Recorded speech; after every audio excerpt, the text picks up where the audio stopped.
Alright, Otto. You have to calm down. Calm yourself down. I'm sorry, Nuno. I can't help but put my tools on you once again for tomorrow's session.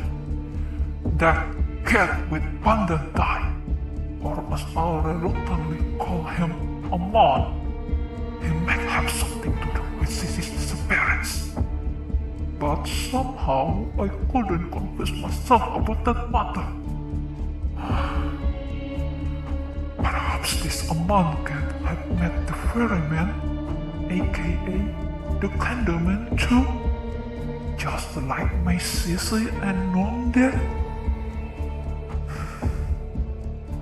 But one thing was certain, Aman, just like all the children that appear in non-stream so far, they are not just figments in a dream, but real human beings with bodies and souls.